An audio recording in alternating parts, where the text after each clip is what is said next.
20살 김모 씨입니다. 지난 여름 인하대에서 또래 여학생을 성폭행하려다 떨어뜨려 숨지게 한 혐의를 받습니다. 어제 결심 공판이 있었습니다. 검찰은 김 씨에게 미필적 고의에 의한 사망 혐의를 적용했고요. 무기징역을 구형했습니다. 사망할 가능성을 예상했고 사망해도 어쩔 수 없다는 인식이 있었다고 본 겁니다. 이 남학생은 지난달부터 최근까지 18차례에 걸쳐 반성문을 제출했다고 합니다. 반성문은 수백 장을 제출한들 시간을 되돌릴 수는 없겠지만 딸을 잃은 유가족의 심경을 헤아리는 선고가 내려지길 바랍니다. 만나줘, 꼭 만나줘, 제발 만나줘. 만남을 요구하는 이런 메시지와 함께 1원씩 입금이 된다면, 이게 한두 번이 아니고 120번이나 된다면 이거 스토킹일까요? 아닐까요? 법원의 판단을 들어보겠습니다. 임성재 기자입니다. 20대 남성 A씨는 자신이 쫓아다니던 여성의 계좌에 1원씩 송금했습니다. 입금자명엔 만나줘와 같은 여러 메시지를 남겼습니다. 최근 법원은 스토킹 처벌법 위반 혐의로 A씨에 대해 구속영장을 발부했습니다. 30대 남성 B씨도 지난 1월부터 한 달 동안 옛 연인의 은행 계좌에 1원씩 입금했습니다.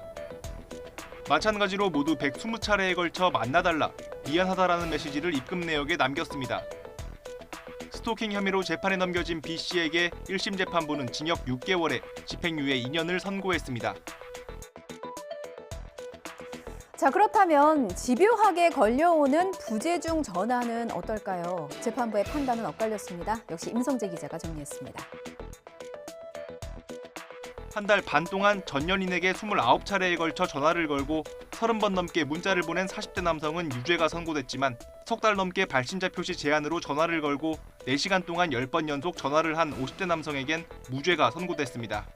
현행법은 의사에 반해 글이나 말, 음향 등을 도달하게 하는 행위를 스토킹으로 규정하는데 부재중 전화가 피해자에게 도달한 건지를 두고 재판부마다 각각 다른 판단을 내놓은 겁니다.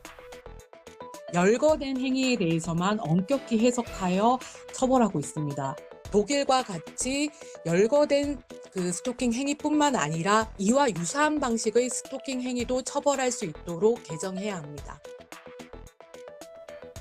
자, 모든 일은 이 선을 넘으면 문제가 되는 법입니다. 이건 어떻습니까? 경희대 경영학과의 한 교수가요, 자신이 대표로 있는 학술단체의 유튜브 채널을 구독하고 인증해라, 이 단체가 주최하는 회의에 참석해라, 학생들에게 이렇게 요구했습니다. 폭언도 서슴지 않았습니다.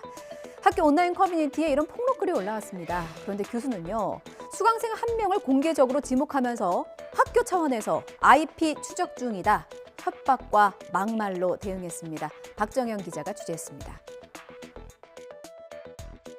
그거에 관련된 내용을 물어본 것도 아니고 그냥 참석자 수만 많아지면 될 것 같아.